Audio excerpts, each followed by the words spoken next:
So let me get to where I can actually maybe sort of see what we look like.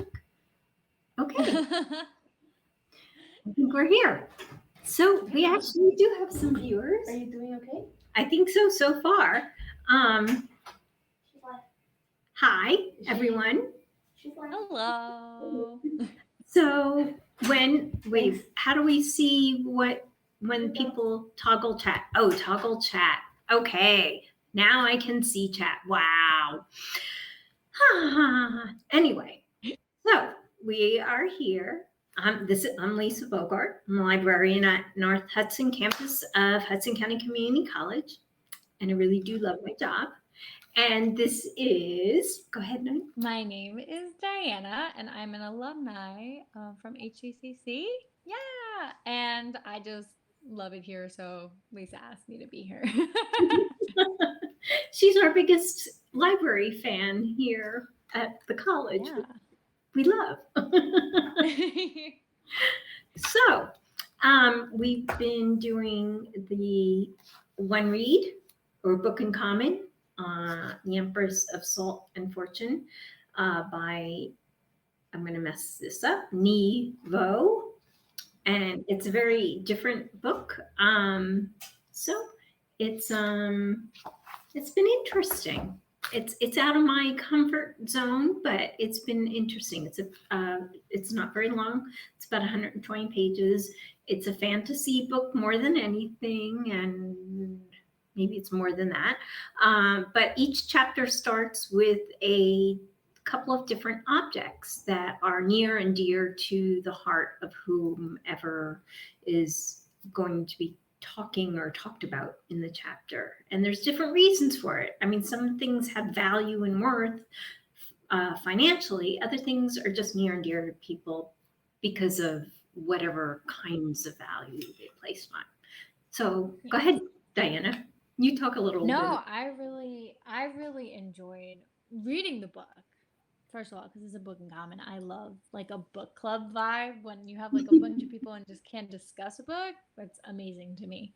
Um, but I really liked it. Again, it was like out of our comfort zone. Lisa, you know what I read? I'm a romance. I read it all day. I like the little like hints of romance that was thrown in there.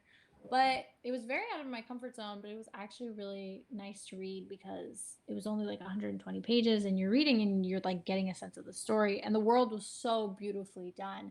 It's Yeah. like, it feels like reality, kind of like you can see it, but like this magical sense of it is like you feel like you're Harry Potter at the same time. So it kind of like merges both of those like intertwined.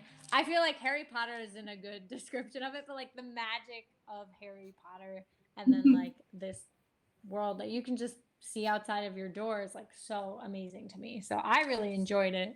It was a really good book. Yeah, it's been fun. I would love to see it be made into a movie or something Oh my god, Netflix yes. does with all the great computer animation that's out there anymore. So I don't know. I think that would be fun, but um, I am not a power that be in that world. So Maybe we can ask our computer science majors to come up with something. I know they probably could. Um, or I could ask my nephew because he's 17 and he either knows nothing or everything. Anyway, so we're going to talk about some of the objects. Diane and I both picked out some objects that mean something to us. Some of them I have pictures of, some of them are small enough that I brought them in with me today.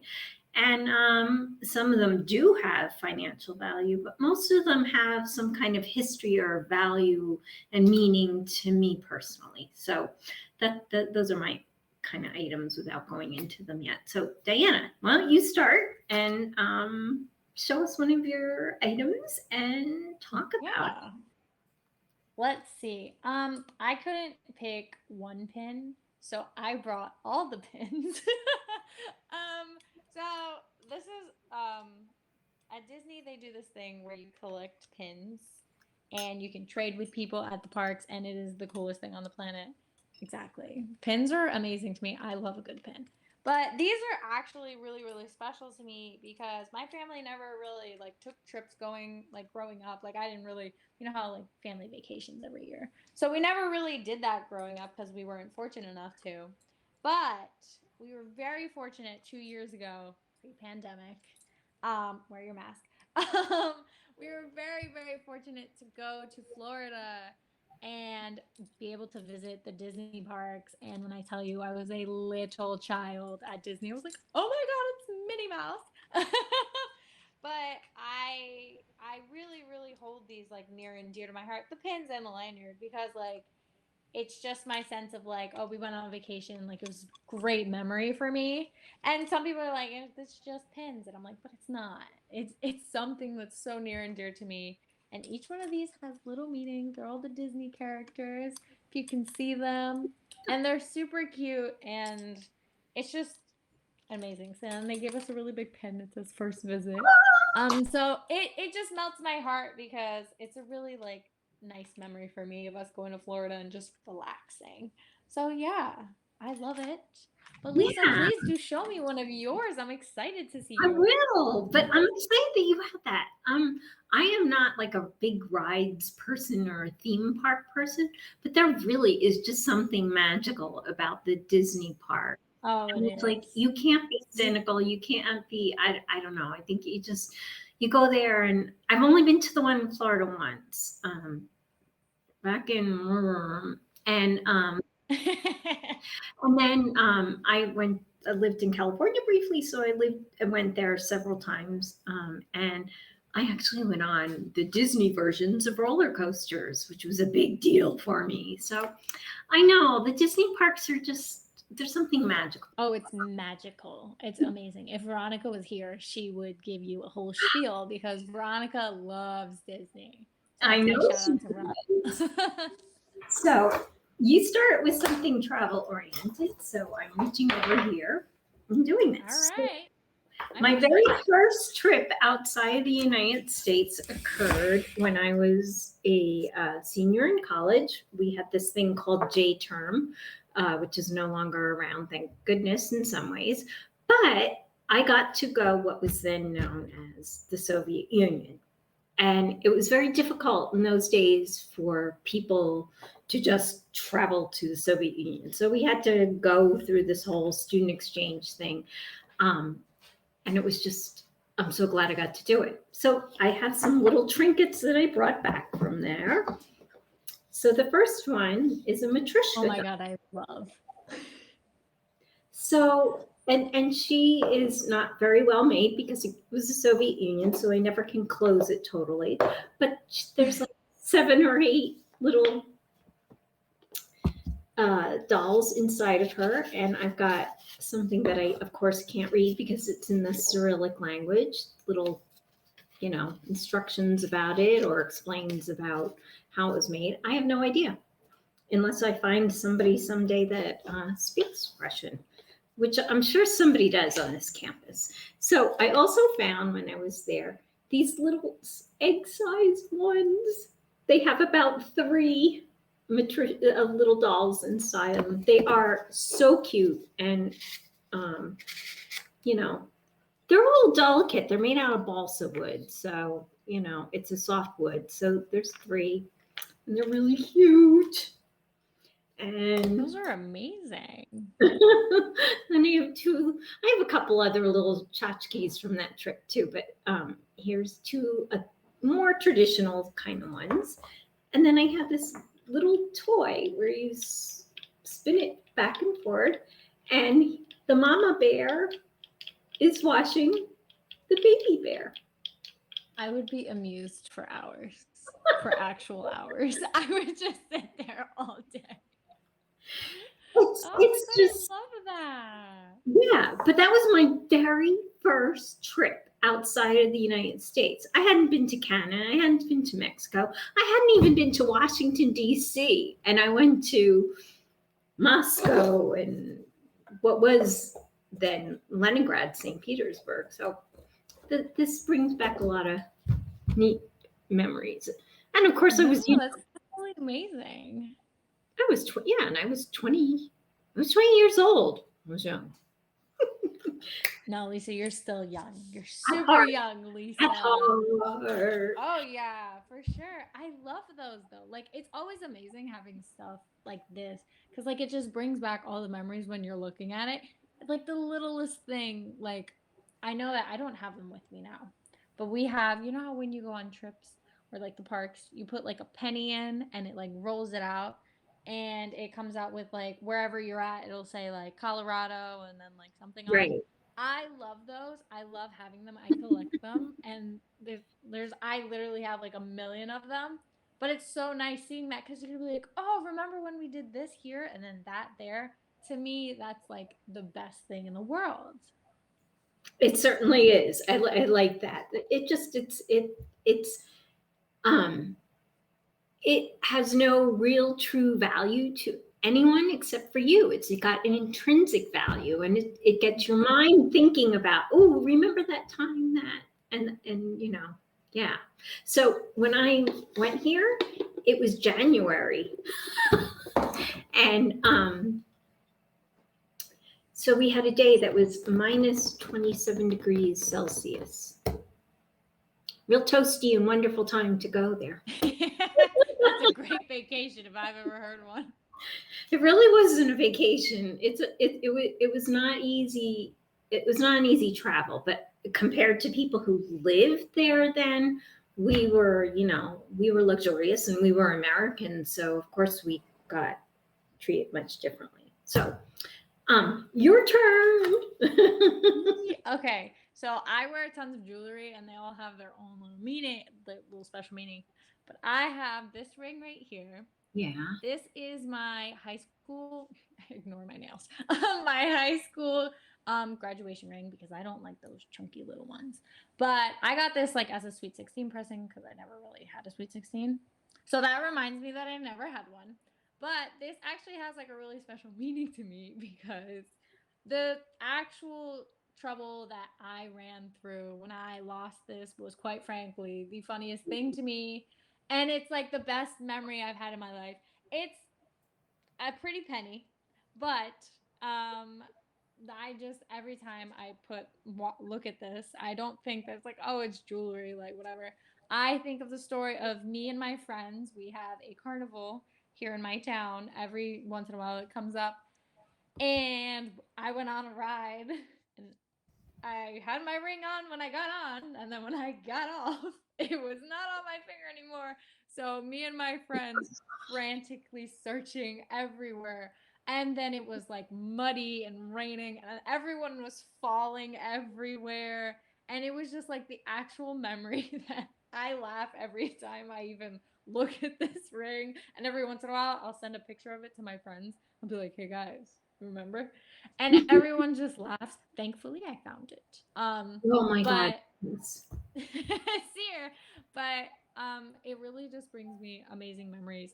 And also, it's purple for my grandmother. That's just how it is.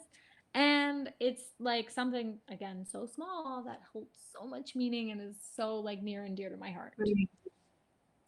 That's so great. Is that your actual high school graduation ring, or is that a gift to commemorate?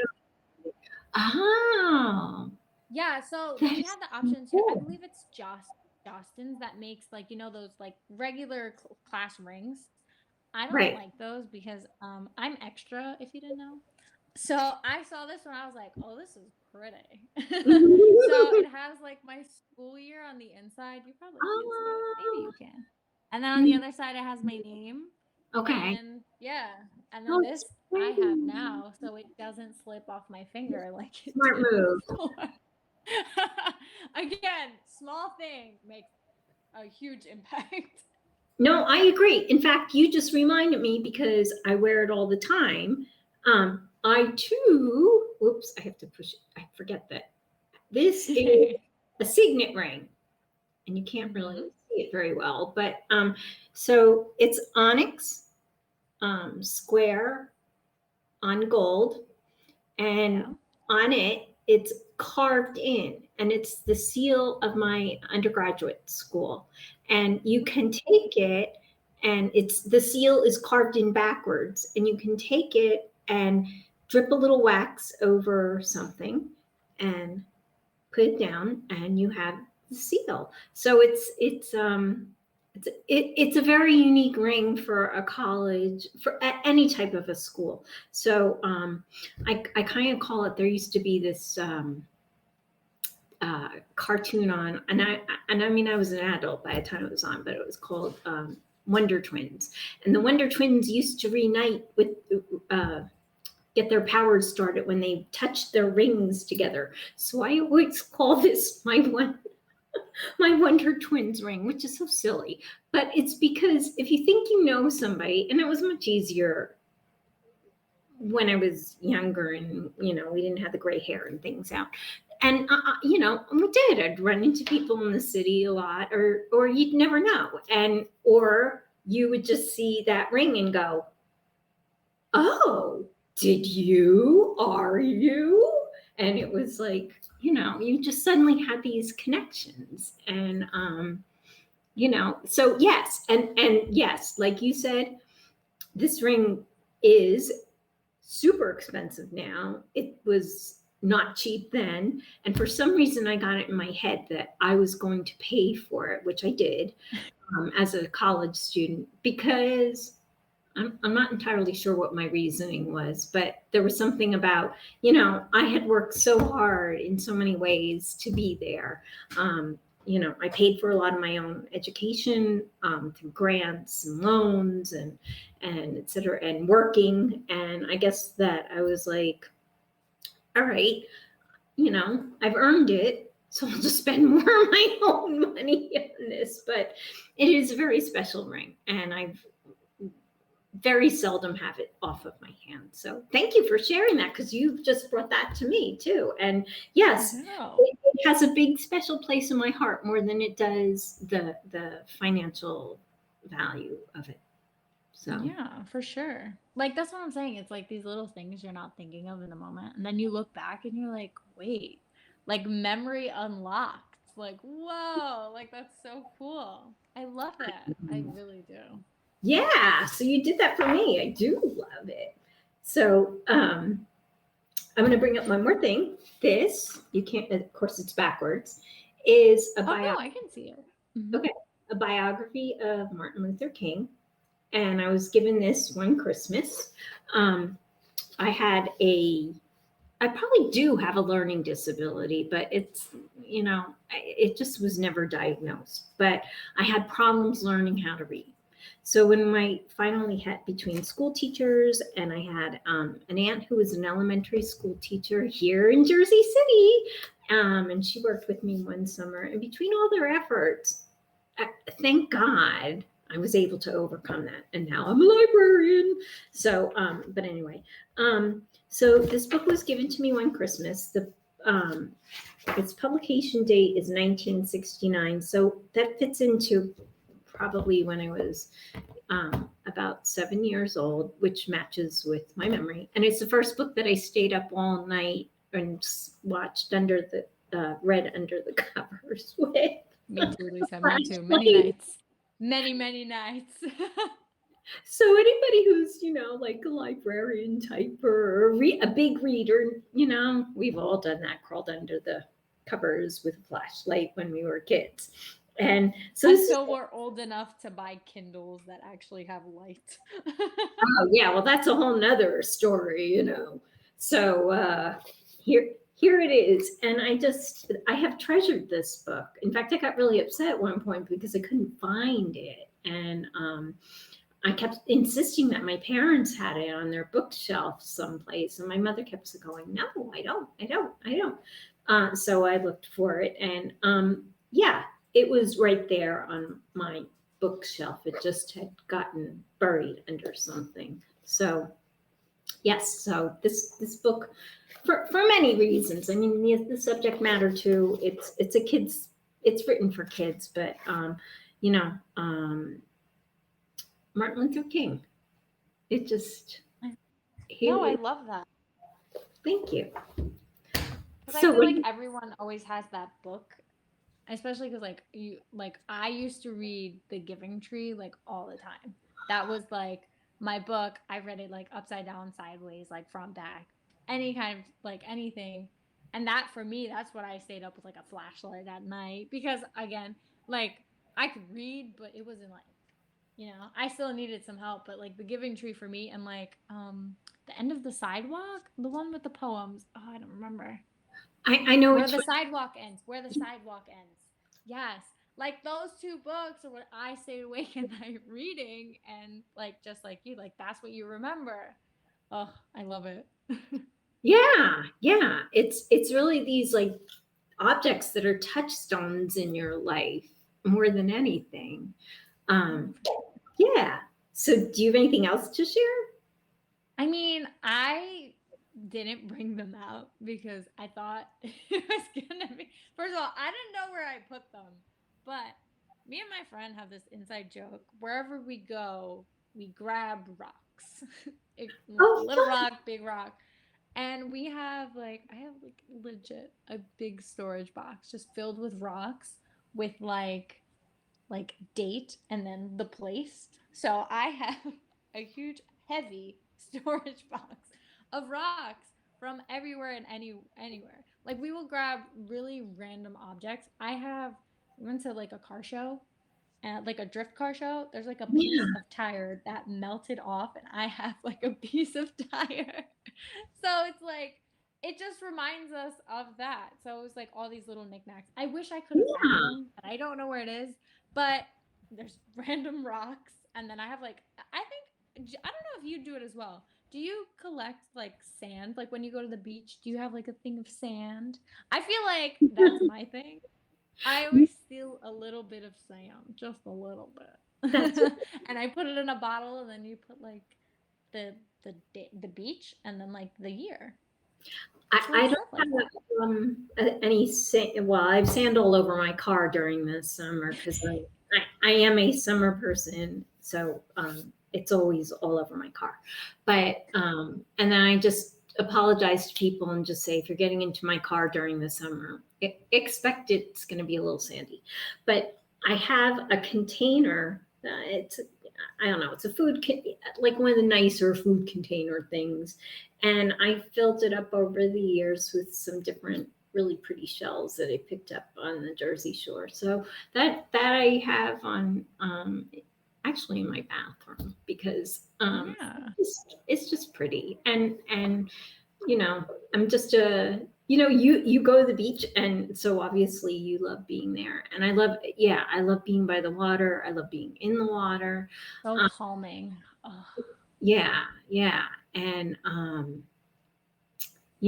it's just this 2 weeks ago I got to go to Island Beach State Park 2 days in a row, and that is just one of my favorite places because it's about I don't know how long exactly it is, but it's about 10 miles long, and it's how the beaches on the Barrier Islands and how the Barrier Islands looked before all us people decided that we needed to have bazillion-dollar houses built on they weren't bazillion-dollar houses back way in the day, but now it seems like they all are. So that to me is heaven. There's one point at Island Beach, I go to the second pavilion, and the boards walk thingies to get to the beach go over the sand dunes now. So when you're up on it a little bit, and again, there's not that much between, maybe a quarter mile, if that wide, between the ocean and the bay. So you stand up on there, and on one side you see the beautiful ocean and whatever it's doing that day, and then on the other side the bay, and it's like, oh God, this is just so beautiful. So yeah. obviously. So, all right, I have a few other things. I came over Oh, prepared. yay. Yeah, I used to be a Girl Scout too. Can you tell? So, Oh my goodness. Those this is are so cute. these are the little shoes that I came home with, and they have my date of birth. I'm crossing out the year, but you know, Lisa. but I have them. My mother kept them all these Those years. are so adorable. Yeah, so that's another, like, you know, I don't remember wearing them. I'd be really amazed if you did. Yeah, I think most psychologists and whatever cognitive development people, whatever you call them, they would be kind of amazed if I remembered wearing them. So let's see what else in my little treasure trove I brought here.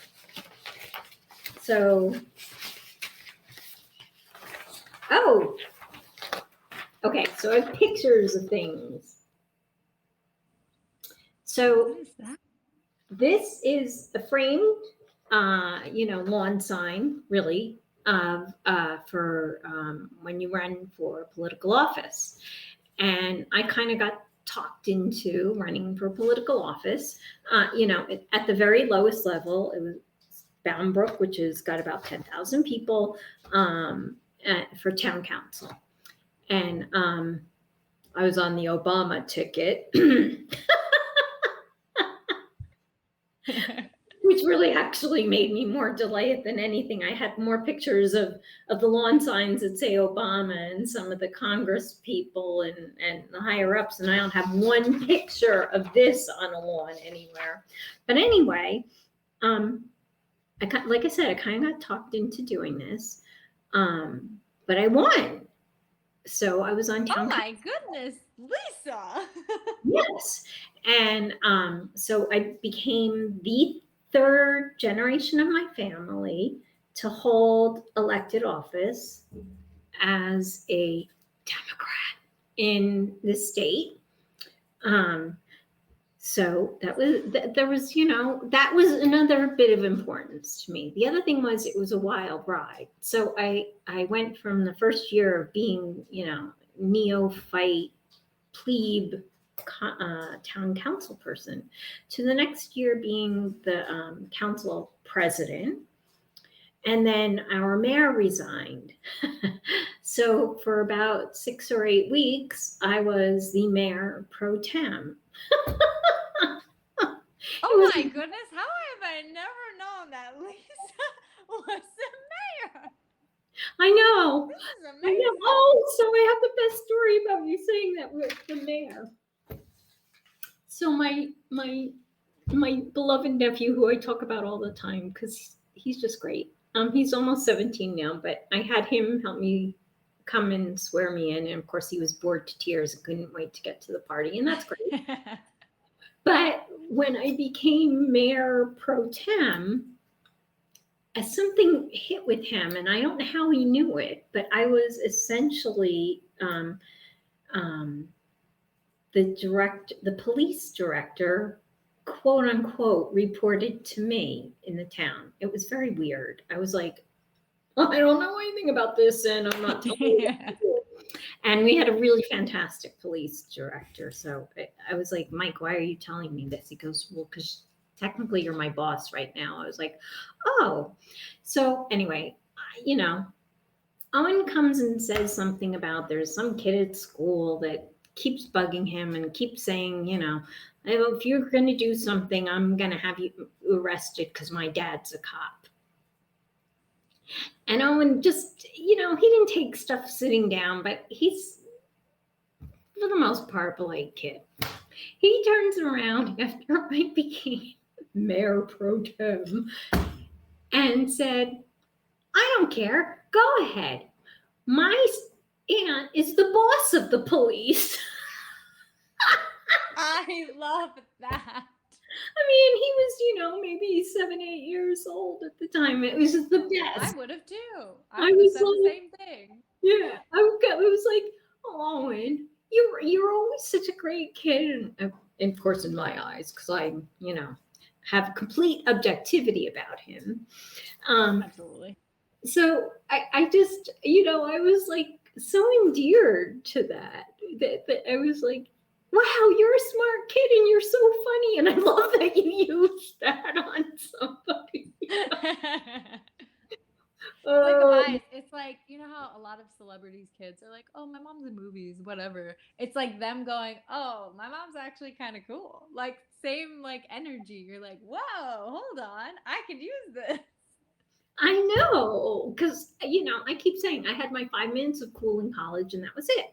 And I really didn't. But, it is what it is. I'm who I am. That's it. So the fact that, it was like, here he comes, I can just see, kind of, well, my aunt's the boss of the police. I love it. It was just the best. So, all right, I've got pictures of other things. So, this is a very old phone. Probably, I'm not sure whether it was from the 30s or 40s. I have to go back and check again. It's a Bakelite phone, so it's this hard substance that can crack, and it was popular during that time period, and it's very heavy. Well, this phone was, my family had a real estate insurance business, and my uncle, he still is an attorney. He did a lot of the real estate closings. So what happened on occasion is that my family as a whole would need to go and help clean out an apartment or a house or whatever. So this was an elderly person who had died, and there weren't any relatives, so it needed to be cleaned out.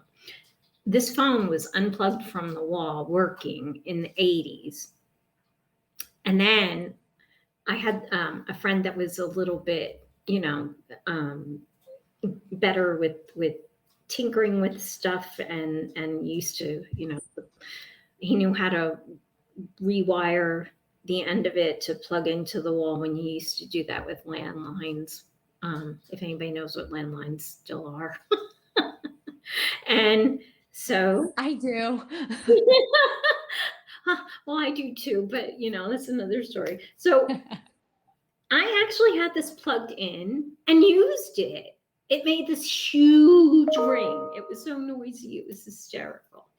But I used it, and it's kind of just another one of these, like, wow, I was using this thing, like, and it worked, and you could really hear very well on it, but it was heavy. Oh my God, it was so heavy. It is still heavy. I still have it, but so I don't know. One of these days I should really bring it over to my parents. They still have a landline, and plug it in and see if it still works, because it did the last time that I had a landline, which has been a while. Yeah, I don't think people realize that they're actually a lot heavier. Like, you know how they make new ones now because it's artsy and aesthetic to have a phone that looks like that?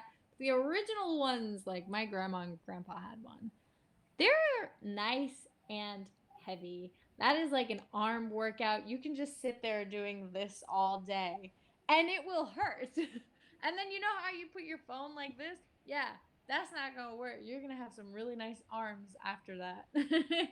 You're going to wake up the Yes. next day and be like, oh, my neck. Yes. Maybe that was the reason it was made so heavy. It was to get you off the phone quickly. Honestly, they should make these things heavier then. Oh my goodness. Too funny.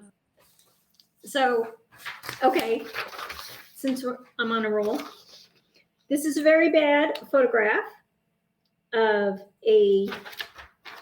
I never remember. I think it's a Matisse painting. I mean, I know it's a painting, and when I was in Russia, I saw this at the Hermitage in a room that was absolutely, the Hermitage is this beautiful museum in what is now known as St. Petersburg. It is unbelievable. If you ever get to go to Russia, even if you don't care about art, the buildings are it was St. Peter's. It was Tsar Peter, and then Catherine's palace. And then there's actually interlocking palaces. And so the rooms themselves, some of them are just absolutely spectacular.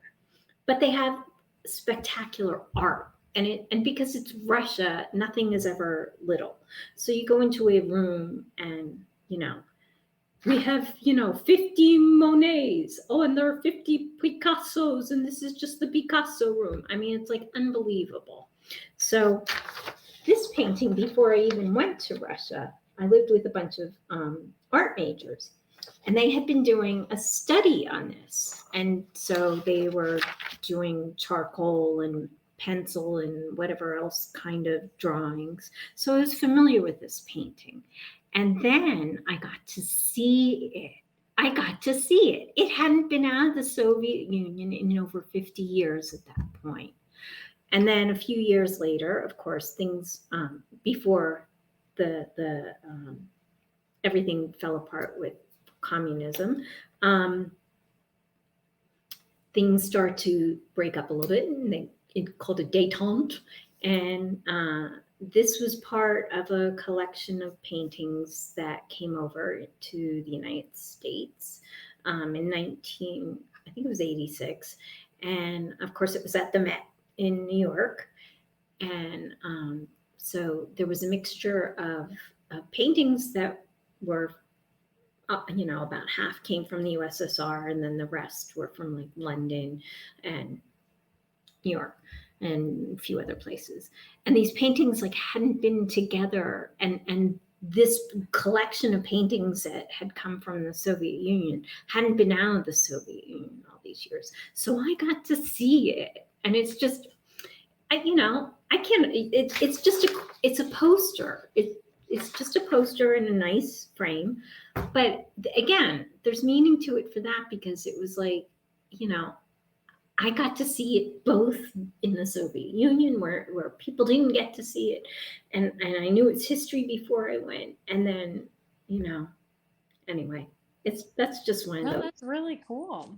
Especially when you like see something all the time, like on a wall. It's kind of like, again, a celebrity. Like, you know how you have a poster, and then you go to New York one day, and then you just meet like a celebrity, and you're like, huh? Like, I have there's a very famous artist in Portugal. His name is like Zé Amado, and like my mom religiously plays this like man's music like all the time. We're in the car, it's playing. We're at home, it's playing. All I hear is this man's voice all the time. And I remember that I came home. I was when we were in high school, you could like go to lunch out of the high school, and my mom sent me a message. She was like, "Meet me at the cafe." And I walk in, and this man is literally sitting there. Like, yeah, because like it's weird. He's friends with one of my mom's friends. So my mom's like, "Oh my God, I'm a huge fan. I want to meet him." So I walk in, and I should really preface that he is a Portuguese cowboy. That is his whole thing. So he's decked out in like a whole cowboy outfit. And I walk in, and I'm like, I hear you all the time. Like, what do you mean? I'm just seeing him in person. And now he's like a really close friend too. But it's like, it's so weird when you actually see that thing in person, like you're painting, because you're like, oh my God, like it's always just been there, but I've never really, made a connection with it. Something like that. That just, to me, I was like, whoa, okay. Yeah, exactly. There was something about that whole connection, that whole experience with it. So, and it's a beautiful painting anyway, but you know, it's very special and dear to my heart. So they should just give it to me. Honestly, I second that. Where do I sign? I don't think I could afford the insurance on a painting like. You're just gonna go to like the Met and be like, yeah, I saw it first, so it's mine. I saw it when it was in the Soviet Union. Yeah, So, I have dibs. Like, this thing called dibs? Yeah, I have dibs, so you need to give me it. Just gonna walk out with a painting. I know, really. So let's see what else. Okay, so this is another kind of family heirloomish thing. So in my home, I have this. It's called a secretary. A lot of people don't know, but it's so this flap folds down, and it's a desk, and then there's drawers, and then people typically put books up there. Well, I don't have books up there. I have, if you can kind of Fine see. china. Yes, but it's not just, I mean, it's teacups and tea sets and ladies' luncheon sets. They were all set. My grandmother and two great aunts and I don't know who else collected over the years. So some of it's very old. It's really pretty. So again, it's got meaning. The secretary itself, I have the it's not really the bill of sale, Ooh. the tag, in which my great grandfather purchased it in 1932, and it was a Christmas gift in 1932, and it How was much was it? Does it say? no, that's the one thing that drives me bananas because I really wish that I knew how much it cost because it was probably, in those days, $30, $40, but it was a lot of money. And it was in the middle of the Depression. And, if you know your history, 1932 was not great. 1933 was even worse. And I, my family they were Irish. Weren't treated nicely at the time. So, and the other part is that the address, which I don't want to flash too much, was delivered to the home that my great grandfather and great grandmother, and actually my mother was born and grew up there. My mother and her brother still own that house, so they. Oh. It's insane. It's been owned by someone in our family for over 100 years. So it's crazy. But again, it's this piece of family history more than anything. Yeah. Yeah. So there's a little angel hanging off of there. And my Aunt Mary had that. And it's a Balik china angel. Balik is a special china that's made in Ireland. It's bone china. It's really pretty. I mean, it's not stuff that I would use on an everyday basis. But it's a part of my history. It's again that touchstone that Yeah, that thing that really holds value to you, but to other people, they're like, well, doesn't really flow with the vibe I have. But like to you, it's like priceless. And I understand that. Right. And I mean, sometimes I'll walk into my living room where it is, and I'll be like, yeah, that's like old people's furniture. But on the other hand, I'm like, no, that's my history. So Yeah. it's important to have it. I've got it kind of livened up with some other pieces of furniture that make it the whole vibe a little less, old. No, I love it. It's great. It's vintage. Thank you. So I don't know. Do you have anything else you might want to add? Honestly, I brought this case. Not the case doesn't particularly hold any value. It's like an AirPod case. But just because it had sunflowers on it, and to me, sunflowers hold like the most special meaning in like my near dear heart. Everyone knows my room is literally painted yellow. I love me a yellow sunflower. But to me, it just holds so much value because like I really saw this sunflower on like a terrible day of my life. And I like to this day it reminds me to just like keep going and face the sunshine and keep on moving. So someone will just see a sunflower and be like, oh, whatever. But to me, I'm like, yeah, that's my sign. Let's keep it going. So I love it. It's my actual reminder of, let's do this. So Right. yeah, I brought the case just because it has sunflowers. Again, yellow phone, yellow everything. That's fine. It's again one of those things. It's like, okay, we're having a rough day or we're having a great day. Let's keep going. Yeah, So, that's how it is. Every little thing though, it's always like that. Like that's why I love carrying like memorable objects. And that's why this book was like awesome because it's like, oh, I like that you have that memorable object because it makes it like relate even more because you're like, oh, I got that too. And something like that's just great. When I can relate to a book, I'm like, that's the one. 5 stars. yeah. And as we both have said, it's not It's not a book that I would have gone out and most likely picked up myself on my own. But I'm always glad to learn something new and be stretched a little. And so this book did that, and it really, there was things that came out of it that were very warm and personal. And yes, you could very clearly, at least in my mind, and you're the same way, Diana. We're big readers, so you're used to imagining in your mind what the scene Yes. is, and what the objects are and what's around in the book. So I think the Empress of I've had a hard time the whole time calling this the right thing and calling our I just had this brain block about it, which is ridiculous. So it's the Empress of Salt and Fortune, and it really is a special little book. And yeah, and it says it right on the back, reminiscent of Imperial China, and that's it. That's exactly the vibe you get from 2 or 3 pages in that. Yeah. You The just know. scenery is amazing. Yeah, yeah.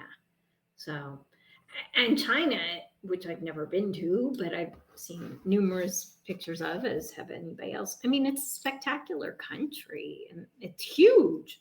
So, it's and they have a long history. So it's always kind of neat when you get to view something through somebody else's eyes and how they've imagined it. For sure. And it has just other great like themes and messages underlying it as well. Not just necessarily focusing on objects, but that's what we really wanted to bring. But it's really great. I wrote like a bunch of stuff down, but it was like really about like finding your strength. And like I know there was a quote in there that said, where is it? It says, "But who will remember the great if we do not remember the small?" And it's like that's perfectly just sums up everything because and like especially with our objects, small little objects gives you this huge memory. So I don't know. Yeah. I really, really enjoyed it. So yeah. Yeah, no, there was definitely layers of meaning to it, and messages that if you could read a little deeply, meaning that you read with your mind present. And sometimes that's a little hard to do, but it was easy to do that because this book just felt so visual. So yeah, so anyway, we are coming up on the witching hour when it's time to say goodbye and good night and have a great weekend. And Yeah. so thank you, everyone, which really wasn't too many people, but we have it recorded that came. Thank you. Thank you for letting Diane and I talk about not only the book, but, stuff that's important to us. And maybe that inspired something with you to remember about something that you have in your possession that's important Yeah. and why it's important. So, Diana, thank you so much. Oh, you are more than welcome. I will sit here and chat all day long. I will be here until the end of next week and I will not be done.